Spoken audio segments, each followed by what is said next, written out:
ప్రాతినిధ్యం వహించిన మాజీ ప్రధానమంత్రి పివి నరసింహారావు గారు, ప్రాతినిధ్యం వహించిన మంతని శాసనసభ్యులు, ఐటీ అండ్ ఇండస్ట్రీస్ మంత్రివర్యులు శ్రీధర్ బాబు గారి పర్యవేక్షణలో మిత్రులు, తెలంగాణ ఉద్యమకారుడు మంత్రివర్యులు పొన్నం ప్రభాకర్ గారు, పొంగులేటి శ్రీనివాసరెడ్డి గారు, మిత్రులు పెద్దలు కోమటిరెడ్డి వెంకటరెడ్డి గారు, అదేవిధంగా వేదిక మీద ఉన్న మంత్రివర్యులు, పార్లమెంట్ సభ్యులు, శాసన మండలి సభ్యులు, శాసనసభ్యులు, ప్లానింగ్ కమిషన్ వైస్ చైర్మన్, వివిధ కార్పొరేషన్ల చైర్మన్స్, తెలంగాణ రాష్ట్ర ప్రభుత్వ ప్రత్యేక సలహాదారులు, కాంగ్రెస్ పార్టీ నాయకులు, ప్రాణ సమానులైన పెద్దపల్లి నియోజకవర్గ ప్రజలందరికీ కూడా మనస్ఫూర్తిగా నేను కృతజ్ఞతలు, ధన్యవాదాలు తెలియజేస్తున్నా. ఈరోజు ఈ కార్యక్రమం ప్రధానంగా యువ వికాసం అనే నినాదంతో వేలాది మంది సమక్షంలో గ్రూప్ 4 ఉద్యోగాలు 8,084 మందికి ఈరోజు నియామక పత్రాలు ఇవ్వడం ద్వారా తెలంగాణ రాష్ట్రంలో మార్పు రావాలి, కాంగ్రెస్ కావాలి అని ఒక నినాదంతో డిసెంబర్ 3, 2023 నాడు మీరిచ్చిన విలక్షణమైన తీర్పుతో ఈనాటి ఈ ప్రభుత్వం ఏర్పడ్డది. ఈ వేదిక మీద ఉన్న పెద్దలందరూ వివిధ హోదాలలో బాధ్యత చేపట్టిన ఇవాళ మేమందరం ప్రధానంగా మీరు రేవంత్ అన్నాని ఇష్టంగా పిలుచుకునే నేను ఒక జిల్లా పరిషత్ మెంబర్గా, శాసన మండలి సభ్యుడిగా, శాసనసభ్యుడిగా, పార్లమెంట్ సభ్యుడిగా, కాంగ్రెస్ పార్టీ కార్యనిర్వాహక అధ్యక్షుడిగా, కాంగ్రెస్ పార్టీ అధ్యక్షుడిగా, తెలంగాణ రాష్ట్ర ముఖ్యమంత్రిగా ఈ 18 సంవత్సరాలు మీరు అభిమానంతో చూసుకొని, మీరు గుండెల్లో పెట్టుకొని, మీ భుజాల మీద మోసిండ్రు కాబట్టి అతి సామాన్యమైన గ్రామీణ ప్రాంతం నుంచి ఒక వ్యవసాయ రైతు కుటుంబం నుంచి వచ్చిన నేను ఈరోజు గ్రామీణ ప్రాంతం నుంచి తెలంగాణ రాష్ట్ర ముఖ్యమంత్రిగా ఎదిగిన అంటే మీరందరూ అభిమానించబట్టి, ముఖ్యంగా నేను ఏ కార్యక్రమం తీసుకున్నా తప్పకుండా ఈ పెద్దపల్లి రామగుండ ప్రాంతం వచ్చినప్పుడల్లా వేలాదిగా మీరు తరలి వచ్చి అండగా నిలబడి మేము ఉంటామన్నా నువ్వు పోరాడు అని మీరిచ్చిన నైతిక మద్దతు ఇవాళ తెలంగాణ రాష్ట్ర ముఖ్యమంత్రిగా గర్వంగా పెద్దపల్లి గడ్డ మీద నిలబడి మాట్లాడుతున్న మిత్రులారా మీకందరికీ తెలుసు, ఈ కరీంనగర్ గడ్డ మీద కాలు పెడుతున్నప్పుడల్లా నాయకత్వం అంటే ఇలా ఉండాలి, ఒక మాట ఇస్తే ఆ మాట నిలబెట్టుకోవడానికి ఎన్ని ఒడిదుడుకులు వచ్చినా, ఎంతమంది అవాంతరాలు కల్పించినా ఇచ్చిన మాట నిలబెట్టుకోవాలని ఒక విశ్వాసాన్ని, నమ్మకాన్ని కలిగించిన శ్రీమతి సోనియా గాంధీ గారు గుర్తొస్తారు. ఎందుకంటే ఆనాడు 2004 సంవత్సరంలో ఎన్నికల సందర్భంగా పెద్దలు జీవన్ రెడ్డి గారు లాంటి పెద్ద నాయకుల నేతృత్వంలో శ్రీమతి సోనియా గాంధీ గారు కరీంనగర్ గడ్డ మీద నుంచి మొట్టమొదటిసారి 4 కోట్ల తెలంగాణ ప్రజల ఆకాంక్ష నాకు తెలుసు. మీ 60 సంవత్సరాల పోరాటము, మీ ప్రాణ త్యాగాలు, వీటన్నిటినీ నేను గుర్తిస్తున్నా. తప్పకుండా మీ ఆలోచన, మీ మనసులో మాటను నెరవేర్చే బాధ్యత నేను తీసుకుంటానని ఈ కరీంనగర్ గడ్డ మీద నుంచి శ్రీమతి సోనియా గాంధీ గారు మాట ఇవ్వడం జరిగింది. ఆనాటి నుంచి 2014 వరకు సుదీర్ఘమైన 10 సంవత్సరాలు ఈ తెలంగాణ ఉద్యమంలో ఎన్ని అవాంతరాలు వచ్చినా, ఎంతమంది అభ్యంతరం పెట్టినా 2000 సంవత్సరంలో తెలంగాణ రాష్ట్రం ఏర్పడాలి అని మొట్టమొదట తెలంగాణ కాంగ్రెస్ పార్టీ శాసనసభ్యుల తరఫున వేదిక మీద ఉన్న పెద్దలు డాక్టర్ జి చిన్నారెడ్డి గారు మొట్టమొదట సోనియా గాంధీ గారికి నివేదిక ఇచ్చి ఆనాడు 42 మంది కాంగ్రెస్ శాసనసభ్యులతో ఒక వినతి పత్రాన్ని బేగంపేట ఎయిర్పోర్ట్లో వారికి ఇచ్చి మొట్టమొదటిసారి వారి మదిలో తెలంగాణ రాష్ట్రం యొక్క ప్రత్యేకతను వారు నమోదు చేయడం జరిగింది. ఆనాడు వారు మొదలుపెట్టిన తెలంగాణ ఉద్యమం కొద్ది కొద్దిగా పెరుగుతూ తెలంగాణ రాష్ట్రాన్ని సాధించుకునే వరకు ఆ ఉద్యమం ఉర్రూతలు ఊగింది. ఇవాళ నేను గుర్తు చేయదలుచుకున్న పెద్దలు భట్టి విక్రమార్క గారు, పొంగులేటి శ్రీనివాసరెడ్డి గారు వేదిక మీద ఉన్నారు. కొంతకాలం ఖమ్మం జిల్లాలో తెలంగాణ ఉద్యమం లేదు అన్నట్టుగా కొంతమంది ప్రచారం చేసిండ్రు. కానీ ఇవాళ ఈ వేదిక మీద నుంచి నేను గుర్తు చేయదలుచుకున్న ఆనాడు విద్యుత్ శాఖకు సంబంధించి ఒక చిన్న ఉద్యోగ విషయంలో ఖమ్మం జిల్లా పాల్వంచలో మొట్టమొదటిసారి మా ఉద్యోగాలు మాకు కావాలి, మా ఉపాధి మాకు ఉండాలి అని మొట్టమొదట ఉద్యోగం కోసం ప్రారంభమైన పోరాటం ఆ తర్వాత తెలంగాణ ఉద్యమంగా మారి ఈరోజు తెలంగాణ రాష్ట్రం సాధించడంలో తెలంగాణ ప్రజలు విజయవంతమైందంటే అది పాల్వంచలో ఉద్యోగం కోసం మొదలైన పోరాటం తెలంగాణ రాష్ట్రాన్ని మనం సాధించుకున్నాం. ఇవాళ తెలంగాణ రాష్ట్రం తెచ్చుకున్నది మన ఉద్యోగాల కోసం, మన ఉపాధి కోసం, మన ప్రాంత అభివృద్ధి కోసం. మన రైతాంగం వ్యవసాయం దండుగ కాదు, వ్యవసాయం పండుగ చేసుకోవాలన్న ఆలోచనతోటే తెలంగాణ రాష్ట్ర ఉద్యమం కొనసాగించింది. నేను ఇవాళ ఈ వేదిక మీద నుంచి గుర్తు చేయదలుచుకున్న నల్గొండ బిడ్డలు ఈ వేదిక మీద ఉన్నారు. ఆనాడు నిజాం సర్కారును నిజాం ప్రభువుల పైజామలు ఊడగొట్టి దిగంతాలకు తరిమిన సాయుధ రైతాంగ పోరాటానికి నల్లగొండ జిల్లా వేదికై రైతుల కోసం, భూమి కోసం, భుక్తి కోసం, విముక్తి కోసం ఆనాడు సాయుధ రైతాంగ పోరాటం ద్వారా తెలంగాణ రాష్ట్రము, హైదరాబాదు రాష్ట్రము విముక్తి జరిగింది. ఆనాడు రైతాంగం, సాయుధ రైతాంగం పోరాటం చేస్తే రాజ్యం నుంచి రాష్ట్రంగా మారి 69లో ఉద్యోగ ఉపాధి కోసం విద్యార్థులు, ఉద్యమకారులు ఉద్యమ బాటన పడితే ఉస్మానియా కాకతీయ యూనివర్సిటీలలో ఉన్న వేలాది మంది విద్యార్థులు, లక్షలాది మంది నిరుద్యోగ యువకులు స్ఫూర్తిగా నిలబడి ఈ తెలంగాణ రాష్ట్రం ఉద్యోగ ఉపాధి అవకాశాలు రావాలంటే మళ్ళీ తెలంగాణ రాష్ట్రం రావాలి అని వాళ్ళు వ్యక్తిగతంగా నష్టపోయి, ఉద్యోగాలు కోల్పోయి, పోటీ పరీక్షలను బహిష్కరించి తెలంగాణ ఉద్యమంలో ముందు బాగానే నిలబడి ఉద్యమాన్ని కాకతీయ, ఉస్మానియా యూనివర్సిటీల విద్యార్థులు నడిపి తెలంగాణ రాష్ట్ర సాధనలో వాళ్ళు ప్రత్యేకమైన పాత్ర పోషించారు.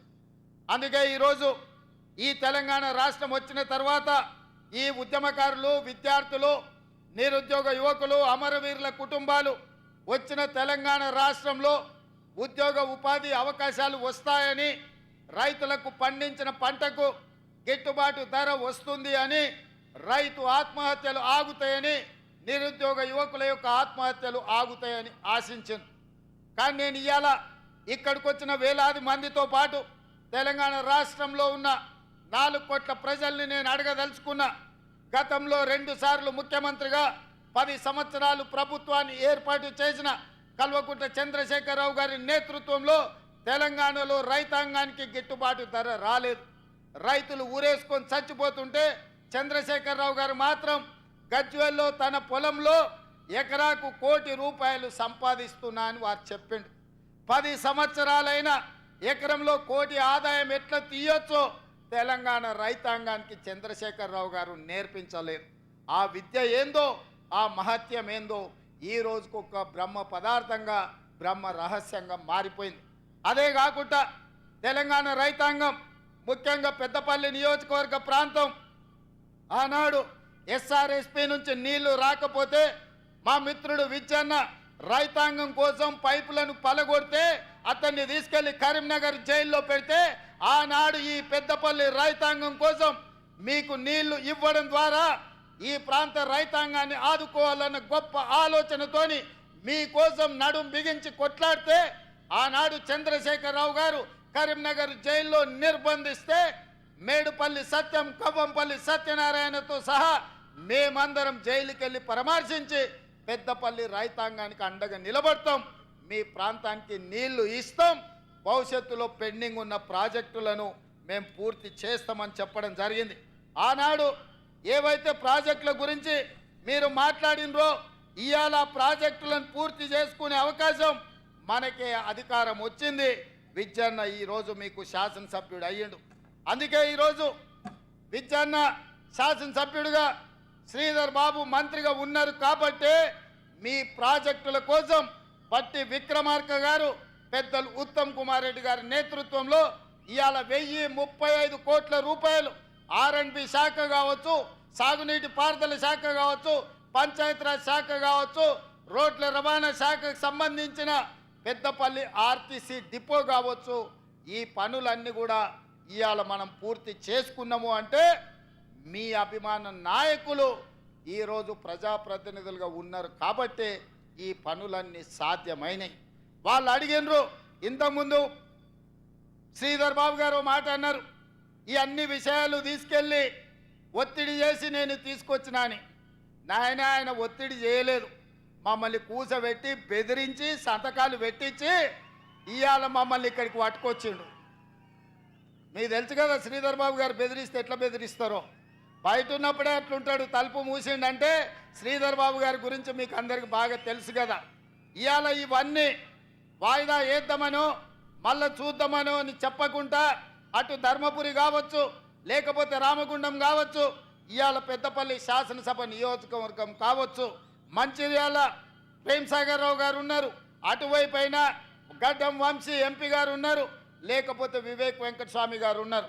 ఈ పార్లమెంటులో 7 అసెంబ్లీలు పార్లమెంటు మీరు అభిమానంతో ఎమ్మెల్యేలను ఎంపీని గెలిపించారు కాబట్టి ఈనాడు ఈ ప్రాంతానికి వేలాది కోట్ల రూపాయలు నిధులు ఇవ్వడమే కాదు, రామగుండంలో విద్యుత్ ప్రాజెక్టు కావచ్చు, పెద్దపల్లిలో సాగునీటి ప్రాజెక్టులు కావచ్చు, ఇవాళ ధైర్యంగా మీరు అడగలుగుతున్నారు, కొట్లాడగలుగుతున్నారు. మాతో చెయ్యి బట్టి సంతకం పెట్టించి మీ శ్రీధర్ బాబు గారు పనులు చేయించగలుగుతున్నాడు. ఇది ప్రజా విజయం, ఇది ప్రజా పాలన, ఇది ప్రజా ప్రభుత్వం. నేను అడుగుతున్నా, భానుప్రసాదరావు గారు ఎమ్మెల్సీ గారు, ఇక్కడ పార్కు లేదు, పార్కు కావాలన్నాడు, స్టేడియం లేదు, స్టేడియం కావాలన్నాడు. ఈ ప్రాంత అభివృద్ధి కోసం నిధులు ఇవ్వాలి అని నాకు నివేదికలు ఇచ్చిండ్రు. చాలా మంది ఎమ్మెల్యేలు ఎమ్మెల్సీలు అందరూ ఇన్ని నిధులు ఇచ్చినా మళ్ళీ ఇన్ని విజ్ఞాపన పత్రాలు తెచ్చిర్రు ఇంకా కావాలి అని. కాయలు కాసే చెట్టుకే రాళ్ళ దెబ్బలు ఉంటాయి. పెట్టించేవాడు ఉంటే పెడతామంటే ముందుకు వస్తారు, కొడతామంటే దూరం పోతారు. ఇవాళ మనం పెడతాం అంటున్నాం కాబట్టి, వడ్డిస్తాం అంటున్నాం కాబట్టి మీరందరూ దగ్గరకు వచ్చిండ్రు, ఈ వినతి పత్రాలు ఇచ్చిండ్రు. ఇవాళ మీ అందరికీ మంచి చేయడానికి ఈ నివేదికలు మొత్తం మళ్ళీ సచివాలయానికి వెళ్ళిన తర్వాత ఒక్కొక్కటిగా వీటిని పరిశీలించి తప్పకుండా ఇందులో ఉన్న అంశాలను ప్రభుత్వం సానుకూలంగా నిర్ణయాలు తీసుకుంటుంది.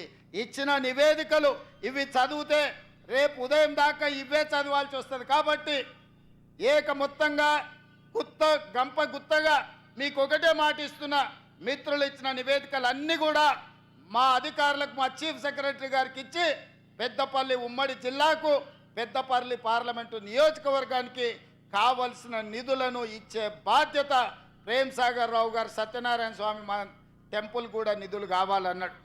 మా బట్టి గారికి నేను సూచన చేస్తున్నా, సాగర్ అన్న పెద్దగా అడిగింది లేదు కాబట్టి ఖచ్చితంగా ఎంతో కొంత మనం దేవుడికి నిధులు ఇవ్వాల్సిందే. ఎందుకంటే ఆయన ఏం పెద్దగా అడిగే టైప్ కాదు. ఆదిలాబాదు దత్తత తీసుకోమన్నాడు, తప్పకుండా తుమ్మిడిహెట్టి దగ్గర సాగునీటి ప్రాజెక్టు కట్టించి గోదావరి జలాలను తరలించి ఆదిలాబాద్తో పాటు కరీంనగర్ జిల్లాను కూడా అభివృద్ధి పదం వైపు నడిపించే కార్యక్రమాలు ఉత్తమ్ కుమార్ రెడ్డి గారు తీసుకోబోతున్నారు. ఇవాళ మిత్రులారా, ఇవన్నీ పనులు జరుగుతున్నాయి. ఇవన్నీ ఈరోజు మనం ఇక్కడ కూర్చొని మాట్లాడుకుంటున్నాం. మీరు అడగగలుగుతున్నారు, మీరు విజ్ఞప్తి చేయగలుగుతున్నారు అంటే ఈనాడు తెలంగాణ రాష్ట్రంలో ప్రజా పాలన ఉంది, ప్రజా ప్రభుత్వం ఉంది. సంవత్సరం పూర్తి చేసుకున్న సందర్భంగా ఈ సంవత్సరం మీకోసం రోజుకు 18 గంటలు కష్టపడుతూ ఎక్కడ చూడకుండా చెమట తీస్తూ పని చేస్తుంటే కొంతమంది కడుపు నొప్పితో, లేకపోతే భవిష్యత్తు వాళ్ళకు లేదు, ఇక చీకటి మయమైందని తప్పుడు ప్రచారాలు చేస్తున్నారు. పెద్దలు కొంతమంది కలిస్తేనే ఏమున్నారా మీరు చేసింది కూడా చెప్పుకోలేకపోతున్నారు. 10 ఏళ్ళు మోసం చేసినోడే ఇవాళ బజార్ల మీదకి వచ్చి మీరేం చేయలేదని మిమ్మల్ని అంటున్నారు. 10 ఏళ్ళ పాలనను 10 నెలల పాలనను పోల్చి చూసుకోండి అని మీ ప్రజలకు చెప్పాలి కదా.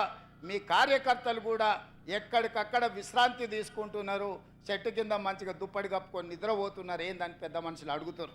అంటే నేను అన్నా, మేము 10 ఏళ్ళు ఎన్నో కేసులు కట్టుకున్నాం, ఎంతోమంది జైల్లోకి పోయినాం. ఈ జెండా మోసి భుజాలు కాయలు కాసి ప్రాణాలు కోల్పోయిన మా కార్యకర్తలు ఇవాళ సేద తీరుతున్నారు, వ్యవసాయం మీద దృష్టి పెట్టినరు, ఉద్యోగ ఉపాధి అవకాశాల కోసం ప్రయత్నం చేస్తున్నారు. అంతే తప్ప శత్రువు ఏం చేస్తున్నాడో చూడక కాదు, చూస్తాం ఖచ్చితంగా. 10 నెలల పాలన మీద వాళ్ళు చేసిన విష ప్రచారం డిసెంబర్ 1 నుంచి డిసెంబర్ 9 వరకు 10 రోజులు వాళ్ళు చేస్తున్న విష ప్రచారాన్ని తిప్పికొట్టి చరిత్రను తిరగ రాస్తామని చెప్పడం జరిగింది. దానికి ఉప ముఖ్యమంత్రి వర్యులు బట్టి విక్రమార్క గారు ఈరోజు బాధ్యత తీసుకొని ముందుకు నడిపిస్తున్నారు.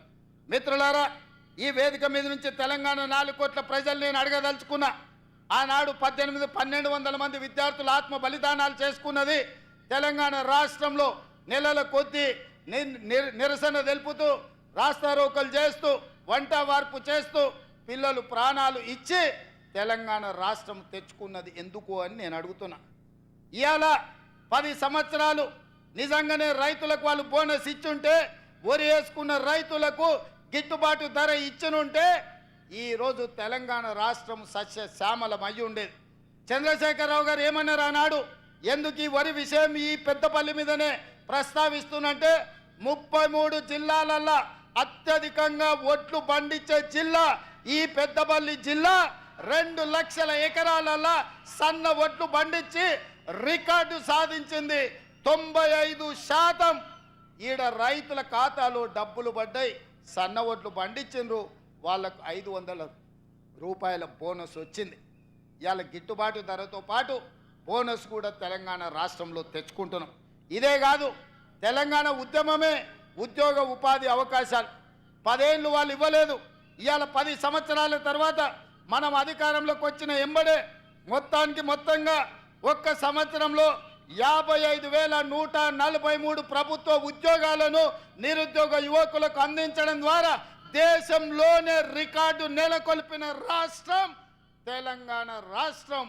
అందులో ప్రధానంగా హోంశాఖ కావచ్చు, విద్యాశాఖ కావచ్చు, గ్రూప్ 1 కావచ్చు, వైద్య ఆరోగ్య శాఖ కావచ్చు, బీసీ సంక్షేమ శాఖ కావచ్చు, ఎస్సీ అభివృద్ధి శాఖ కావచ్చు, మైనారిటీ సంక్షేమ శాఖ కావచ్చు, ఎస్టీ సంక్షేమ శాఖ కావచ్చు, నీటిపారుదల శాఖ కావచ్చు, రెవెన్యూ శాఖ కావచ్చు, పంచాయతీరాజ్ గ్రామీణాభివృద్ధి శాఖ కావచ్చు, ఇంధన శాఖ కావచ్చు, ఉన్నత విద్యాశాఖ కావచ్చు, రవాణా రోడ్లు భవనాల శాఖ కావచ్చు, పురపాలక పట్టణ అభివృద్ధి శాఖ కావచ్చు, పశు సంవర్ధక మత్స్య డైరీ శాఖ కావచ్చు, వ్యవసాయ సహకార శాఖ కావచ్చు. మిత్రులారా, ఈ శాఖలల్లో మన ప్రభుత్వం ఇందిరమ్మ రాజ్యంలో మొదటి సంవత్సరం 55,143 ఉద్యోగ పత్రాలు, నియామక పత్రాలు, ఈనాడు గ్రూప్ 4 8,084 మంది నియామకాలతో 55,143 ఉద్యోగాలను ఇవాళ మన ప్రభుత్వం ఇచ్చింది. పెద్ద ఎత్తున చప్పట్లు కొట్టండి. బట్టి విక్రమార్క గారు నిధులు మంజూరు చేస్తేనే, మంత్రివర్గం ఆమోదిస్తేనే 55,143 ఉద్యోగాలు నేను ఇవ్వగలిగిన ఈ దేశానికే గొప్ప రికార్డు. ఈ దేశంలో నేను సూటిగా కిషన్ రెడ్డి గారిని సవాలు విసురుతున్నా, లేకపోతే బండి సంజయ్ గారు మీ పక్కనే ఉంటారు, బండి సంజయ్ గారు, కిషన్ రెడ్డి గారు, నేను సవాలు విసురుతున్నా.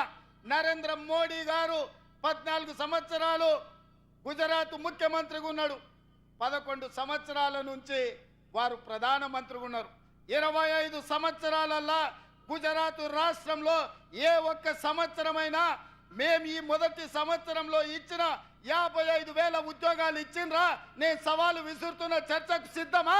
మేము వస్తాం గుజరాత్, మా నిరుద్యోగ యువకుల్ని తీసుకొని మీ ప్రభుత్వంతో అధికారిక కార్యక్రమం పెట్టండి. లేదా మీ నాయకుడు నరేంద్ర మోడీని తెలంగాణకు ఆహ్వానిస్తున్నాం, ప్రత్యేక విమానం ఏర్పాటు చేస్తాం, వారి రమ్మనుండ్రి, సచివాలయంలో చర్చ పెడదాం. ఈ వివరాలన్నిటినీ నరేంద్ర మోడీ ప్రధానమంత్రికి ఇస్తాం. 55,143 ప్రభుత్వ ఉద్యోగాలు ఇచ్చిన మాట నిలబెట్టుకున్న పార్టీ కాంగ్రెస్ పార్టీ, సోనియమ్మ గ్యారంటీ. అందుకే ఇవాళ యువ వికాసం కార్యక్రమం తీసుకున్నాం. అందుకే ఇవాళ 8,000 ఉద్యోగాలు ఈ పెద్దపల్లి గడ్డ మీద నుంచి నిరుద్యోగ యువకులకు అందించినాం. ఇవాళ ఈ పెద్దపల్లి గడ్డ మీద నుంచి నేను చెప్పదలుచుకున్నా, కాళేశ్వరం కట్టినాం, 1 కోటి ఎకరాలకు నీళ్లు ఇచ్చినామని 1,00,000 కోట్లు దిగమింగిన చంద్రశేఖరరావు కూతవేటు దూరంలో కాళేశ్వరం ఉంది. మేడిగడ్డ, సుందిల్లా, అన్నారం కట్టుడేందో కూలుడేందో ఎక్కడుందో తెలియని పరిస్థితి వచ్చింది. వెనకటికి వాడు పనిమంతుడంట పందిరేస్తే కుక్కతోక కలిగి కూలిపోయిందంట. ఇవాళ కాళేశ్వరం పరిస్థితి గట్లుంది.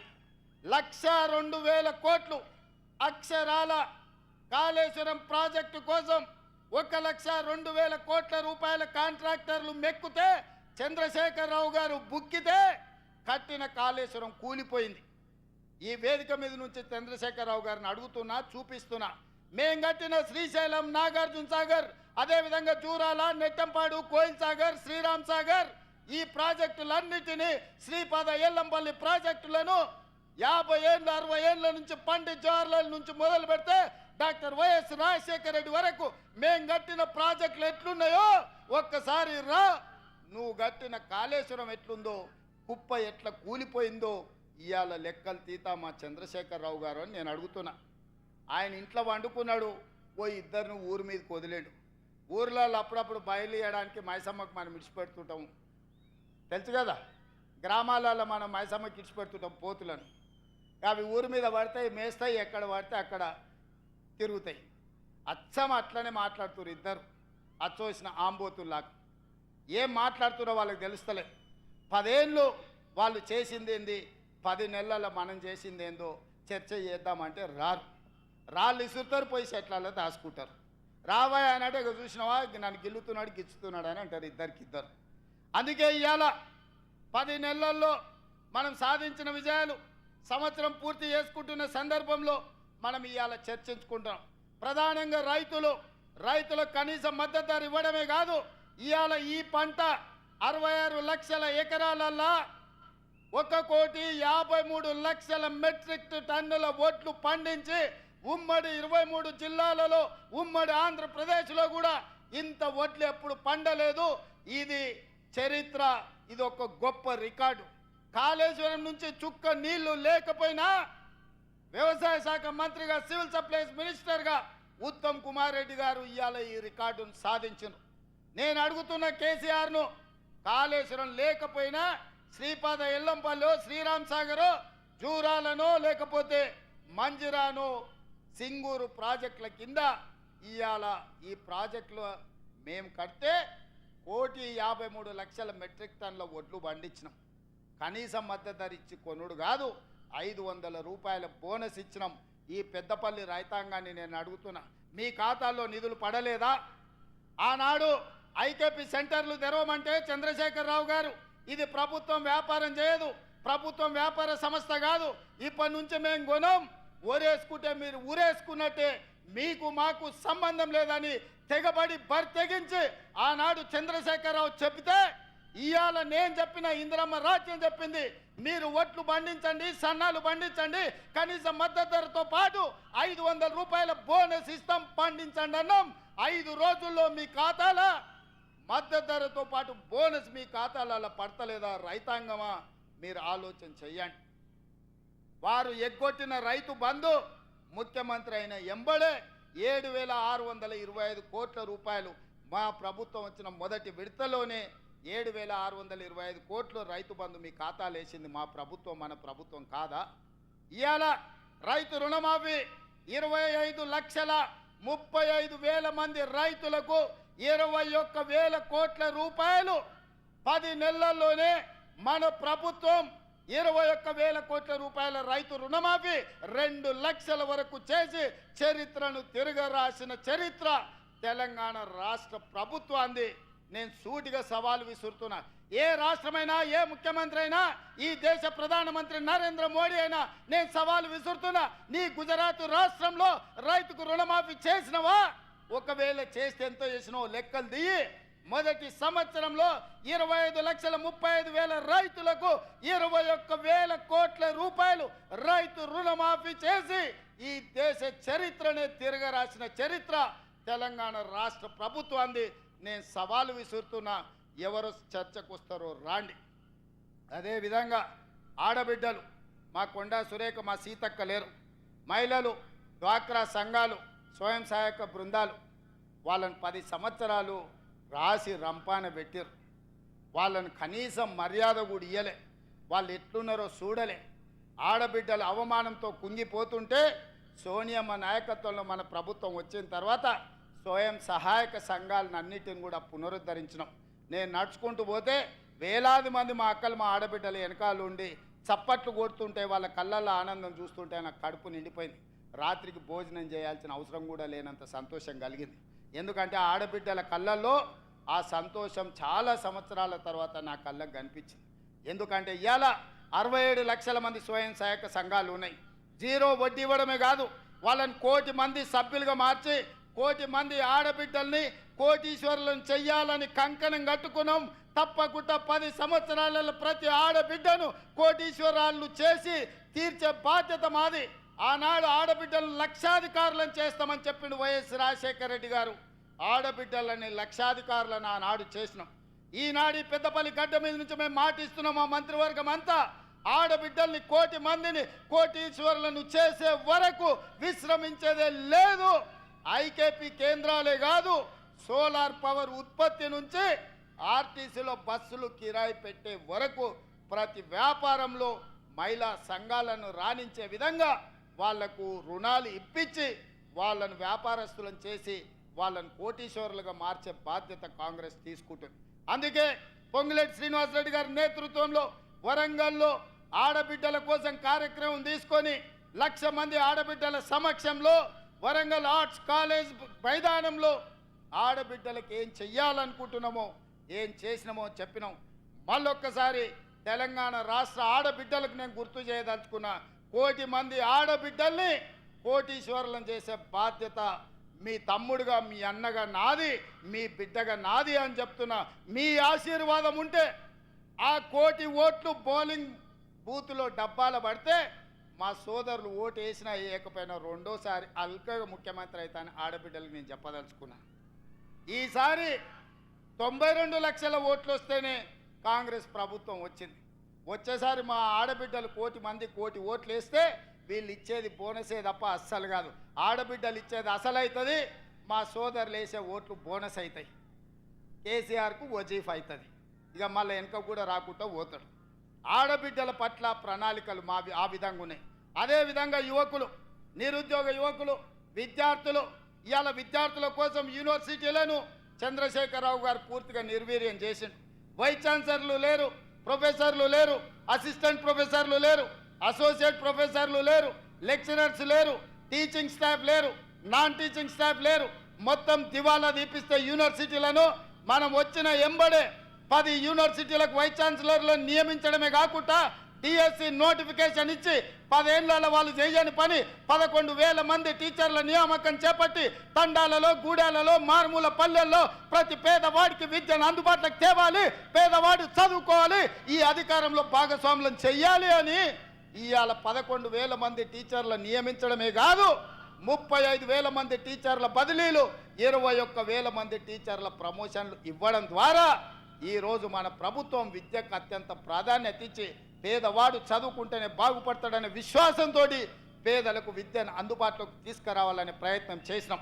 అదే కాదు, కేజీ నుంచి పీజీ వరకు ఉండే అన్ని కళాశాలలను సమీక్షించి ఏ మండలాలలో జూనియర్ కాలేజీలు లేవో, ఏ ప్రాంతంలో పాలిటెక్నిక్ కాలేజీలు లేవో, ఏ ప్రాంతంలో డిగ్రీ కాలేజీలు లేవో, ఏ ప్రాంతంలో ఇంజనీరింగ్ కాలేజీలు లేవో, ఏ యూనివర్సిటీలో ఇంజనీరింగ్ అండ్ లా కాలేజీలు లేవో ఇవాళ వీసీ గారు నాకు తెచ్చిచ్చారు. ఒక లా కాలేజ్, ఒక ఇంజనీరింగ్ కాలేజ్ కావాలా మా శాతవాహన యూనివర్సిటీ కానీ తప్పకుండా ఉమ్మడి కరీంనగర్ జిల్లాలో ఉన్న శాతవాహన యూనివర్సిటీకి ఓ ఇంజనీరింగ్ కాలేజ్, ఓ లా కాలేజీని ఇచ్చే బాధ్యత మన ప్రభుత్వం తీసుకుంటుంది అని చెప్పి నేను ఈ వేదిక మీద నుంచి చెప్తున్నా. ఎందుకంటే పేదవాడు చదువుకున్నప్పుడే భవిష్యత్తు ఉంటుంది. పేదవాడికి ఉద్యోగమో ఉపాధి వస్తే ఒక తరం బాగుపడుతుంది. ఆ తరం బాగుపడితే భవిష్యత్ తరాలకు వాళ్ళు ఆదర్శంగా ఉంటారు.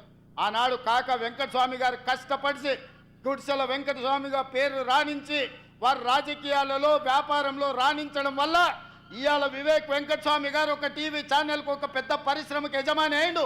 ఇవాళ వంశీ పార్లమెంట్ సభ్యుడైండు.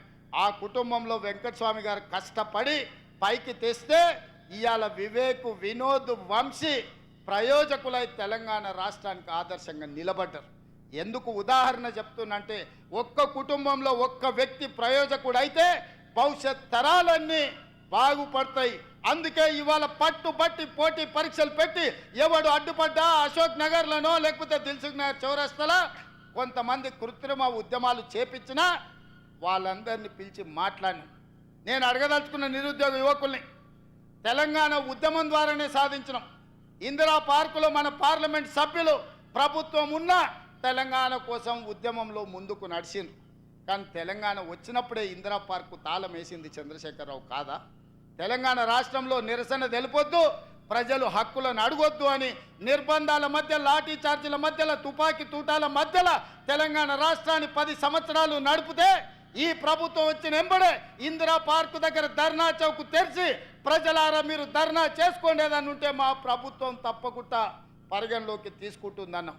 ఆనాడు ఎవరైనా ధర్నా చేస్తే అడిగేవాడు ఉండేనా?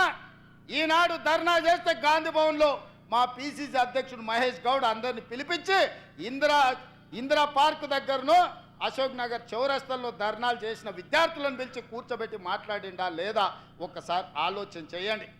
ఇవన్నీ ఎందుకు జరుగుతున్నాయంటే ఇందిరమ్మ రాజ్యం ఉంది, పేదోళ్ళ గురించి ఆలోచన చేసేవాడు ఉన్నాడు కాబట్టే ఇవాళ ఎవరైనా అశోక్ నగర్ చౌరస్తల్లో, దిల్సుఖ్ నగర్ చౌరస్తల్లో, ఇందిరా పార్కుల్లో, ధర్నా చౌకుల్లో ధర్నాలు చేస్తే, నిరసన తెలిపితే మా పార్టీ కార్యాలయానికి పిలిపించి పార్టీ అధ్యక్షుడు వాళ్ళతో చర్చించి ఆ సమస్యలు ప్రభుత్వం దృష్టికి తెస్తున్నారు. అదేవిధంగా జ్యోతిరావు ఆయన ప్రగతి భవన్ గడి నిర్మించుకున్నాడు. మేము దాన్ని ప్రజాభవన్గా మార్చి ప్రజలకు స్వాగతం పలుకుతున్నాం. అక్కడ ప్రతి వారం 2 రోజులు పెద్దలు డాక్టర్ చిన్నారెడ్డి గారు ఉండి వచ్చిన ప్రతి ఫిర్యాదును తీసుకొని ఈరోజు వాటిని పరిష్కరిస్తున్నాం. ఒకప్పుడు దొరలకు మాత్రమే, పెట్టుబడిదారులకు మాత్రమే అనుమతి ఉన్న ప్రగతి భవన్ ఆ గడి ఇవాళ పేదోళ్ళు ఎక్కడ అంటే అక్కడ తిరిగే స్వేచ్ఛ వచ్చింది. వాళ్ళు విజ్ఞప్తులు ఇచ్చే మా చిన్నారెడ్డి గారు తెలంగాణ ఉద్యమకారుడు వాటిని పరిష్కరించే బాధ్యత తీసుకున్నాడు. తెలంగాణ రాష్ట్రంలో 10 ఏళ్ళు వాళ్ళు చెయ్యలేంది 10 నెలల్లో మనం చేసింది. ప్రమాణ స్వీకారం రోజే అక్కడ ఉన్న ముళ్ళ కంచెలను, అక్కడ ఉండే గోడల్ని బద్దలు కొట్టిన మాట నిజం కాదా? పేద ప్రజలకు ప్రవేశం అనుమతించిన మాట నిజం కాదా? మీరు ఆలోచన చెయ్యండి. అదేవిధంగా ఈరోజు ఫీజు రియంబర్స్మెంటు ఒక పద్ధతిలో పరిష్కరించుకుంటూ వస్తున్నాం. ఈ రాష్ట్రంలో diet charges, cosmetic charges SC, ST, BC, minority హాస్టళ్లలో, కస్తూర్బా హాస్టళ్లలో ఉన్న పేద విద్యార్థులకు 10 సంవత్సరాలైన డైట్ ఛార్జెస్ పెంచలేదు. మేము ఆలోచన చేసి పేదోళ్ళ పిల్లలు మా పిల్లలే, ఆ పిల్లలు బాగుండాలంటే డైట్ ఛార్జెస్ పెంచాలని ఒక్క సంతకంతో 40% అదనంగా డైట్ ఛార్జెస్ పెంచడమే కాదు, కాస్మెటిక్ ఛార్జెస్ కోసం ఆడబిడ్డల అమ్మ కోసం, నాయన కోసం ఎదురు చూడొద్దు, వాళ్ళు కష్టపడొద్దు అని కాస్మెటిక్ ఛార్జెస్ 40% పెంచి పేదోళ్ళ బిడ్డల్ని మా బిడ్డలుగా భావించి ఆ బిడ్డలకు కష్టం రాకూడదు, నిధులు ఆగకూడదు అని ఈ ప్రభుత్వం నిర్ణయం తీసుకున్న మాట వాస్తవం కాదా? ఇవాళ ఆ పేదోళ్ళ బిడ్డలకు మేము నిర్ణయం తీసుకుంటున్నామంటే ఈ ప్రభుత్వం ఉండబట్టే కదా. ఇవన్నీ చంద్రశేఖరరావు చేసుంటే, చంద్రశేఖరరావు పరిష్కరించుంటే, ఈరోజు ఆర్టీసీలో ఆడబిడ్డలకు ఉచిత బస్సు ఇచ్చుంటే, పేదోళ్లకు 200 యూనిట్లు ఉచితంగా విద్యుత్ ఇచ్చుంటే, రాజీవ్ ఆరోగ్యశ్రీ ద్వారా 10 లక్షల రూపాయలు ఉచితంగా అందించుంటే ఇవన్నీ మాకు చేసే అవకాశమే రాకపోతుండే కదా. 55,000 ఉద్యోగ నియామక పత్రాలు ఇవాళ చంద్రశేఖరరావు గారు అందించుంటే మాకు ఈ అవకాశమే లేకపోతే